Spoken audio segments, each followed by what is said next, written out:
Um, Hello there. I'm Pezzi. I've studied Bachelor of Accounting Science at FITS, of which I've also done my postgraduate degree or slash CTA. So this is gonna be my second video on this channel. So the first video that I posted, it was a video of me studying. I think it was titled "A Day in the Life of a Vet CTA Student." So ever since I posted that video, I think I posted it somewhere in this time last year, really. And I have tried so many times to actually delete it, but then whenever I try to delete it, I see the comments from the people. So when I check the comments like this and this and this, it's what makes me to actually realize that maybe I should give more advice, because it seems like people still need advice in this area. So I'm making this video today. I'm gonna be giving you guys 5 tips how to actually do well in varsity, or specifically CTA students. So let's get into the video. I hope you enjoy. In this universe, we're constantly learning, exposed to new ideas and perspectives.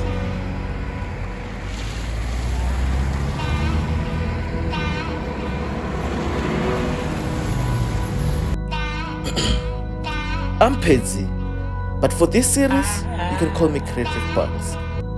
I'll be sharing ideas from the little experience of life that I've had. But there's still so much out there to learn, and I would like to invite you to come and experience those with me. Welcome to another video.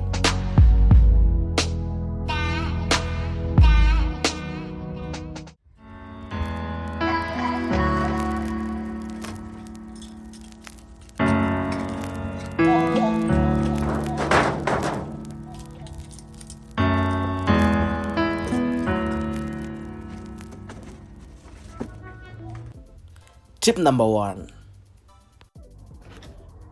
attitude and logic. So I'll start with logic. So you know that back in high school or even primary, like you have your teacher who will be teaching you according to the syllabus that he was given, and then you will write a test from national or from the circuit or district or whatever. So basically, the teachers do not set that test themselves or the exams, right? They just prepare you for that exam, which is a totally different situation to varsity. Because if you understand that in varsity, the same lecturer or professor who's gonna give you the notes, the specific pages in the textbook, who's gonna come and give you the lecture, and also give you some practice question, will most probably be the same guy who's going to set the test for you guys. So just a simple understanding of that, you actually understand how important that person is from there on. So it is important to have a good relationship with the lecturer. I'm not saying be besties, but you must be able to understand that he is in your corner. Whatever the professor is trying to do, they're trying to do it for you. So no one will just leave their home and come to try to fail you, right? So that leads to my point of attitude. So you must have the right attitude and understand that the lecturer is there to help you, not to fail you. But most people don't understand it. So my point is, a good attitude is if you fail, you don't blame any lecturer, you don't blame anyone, you take the responsibility. And then what you can do is go to sit down with the lecturer and ask him, what did I do wrong? And then from there you learn. So that's the great attitude that you should have. But otherwise, if you lose the trust of the lecturer, you say they don't like you, they're trying to fail you, most probably you won't be able to do well in that course.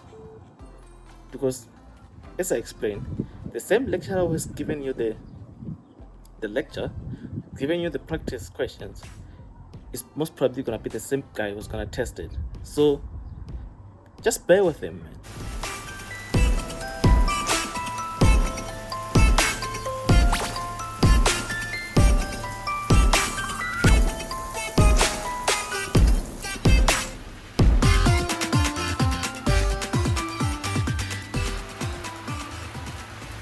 A lot of people don't understand the difference between studying and preparation, right?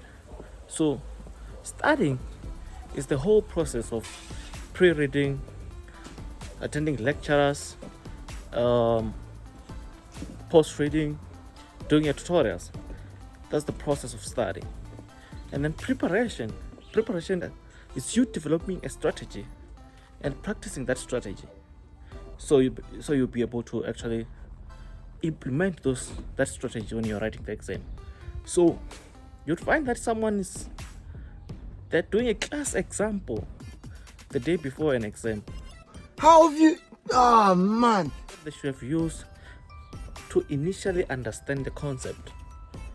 In fact, a class example is what you should use when you're trying to explain a concept to your little niece who's in primary or something like that. But if you're going to write an exam or a test, then you're supposed to be preparing. And preparation includes practice. Preparation includes you deciding what are your best points and weaknesses, not actually studying the content for the very first time. But we've all been there.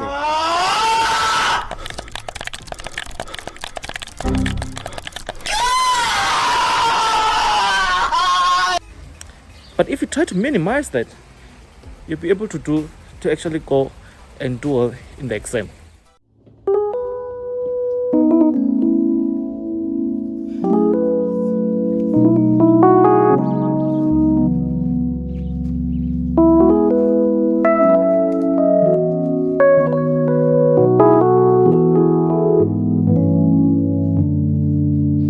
Okay, consistency and routine.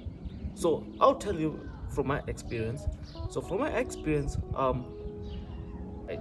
So I used to commute from Soweto to Wits using Ravaya. So we used to have lectures from 8 to 12, right? And then after the lectures up until around 12, then I'll go for lunch. After lunch, I'll go to the library and then I'll post-read whatever we covered during that day. So whatever lecture that we covered, or if it was a tutorial, the tutorial from that day, that's what I would do from 2 up until 4 or 4:30. Then I leave, I go back home. But then commuting back, that's my full time for social media. So I'll be watching YouTube videos, watching podcasts and chill, anything. So until I get home around 6, right? Or around 5:30. And then that's when I'll get home, make some food to eat and eat, and then take maybe an hour nap, then wake up. Then from 8 to 11:30, I'll be continue studying whatever that we covered that I didn't finish at school. Then I'll continue with that, and then repeat the same thing for the whole week. But then obviously Friday evening I used not to do anything. It was my day off. And then Saturday I'll work from 8 or 7, from 7. I work from 7, and then from 7 up until 12 or 1, right? So if I wake up until 1, then I know that for me, what I do to refresh is watch football, right?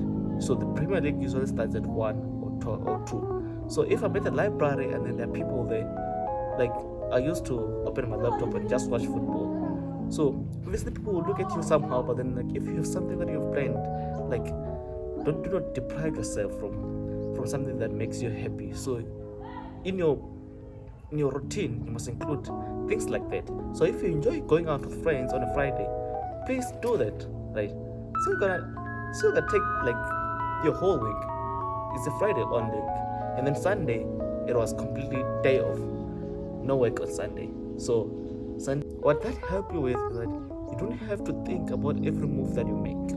So you know that Monday 8 o'clock I have to be at school. So after school I'll be studying, and then after studying I'll go back home, I will eat. After eating I'll take a nap. After taking a nap I'll study again, then I'll sleep. And then the moment your mind registers that and it becomes a routine, you won't even have to suffer to try to work. Like it won't even feel like work. It just feel like something you have been doing, and then you just continue doing that. So hence I'm saying, like, to have a good routine and you are consistent on it, it's gonna help you a long way.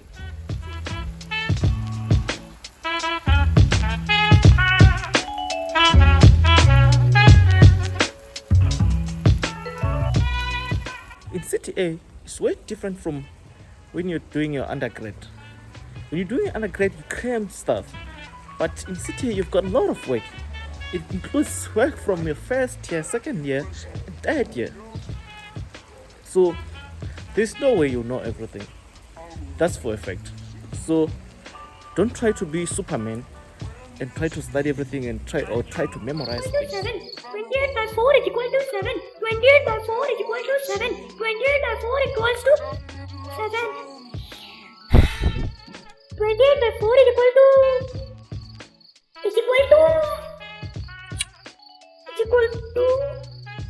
7. Right. So what I recommend that you do is use the standards to your best advantage. Because for tax you've got the legislation, FINIC or accounting you've got your IFRSs, and then for auditing you've got your ISAs. So only MainFin, that's when you can actually cram. But then these three, if you highlight and flag your standards very well, you won't have to cram things. Just know where to find information, and then when you're practicing and studying, you understand how to apply that information. Then you're sorted.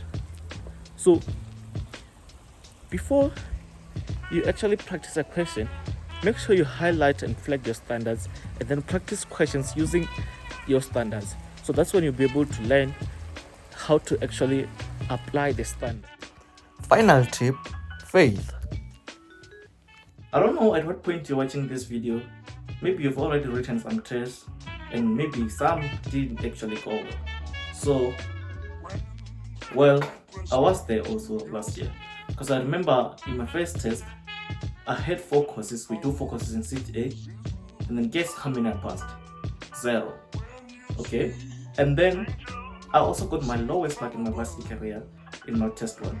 But then things started to improve, but still they were not up there where I wanted them to be, right? So I had to sit down with myself and strategize, develop new ideas, develop new strategy, basically. So the tips that I shared is what I simply implemented in second semester.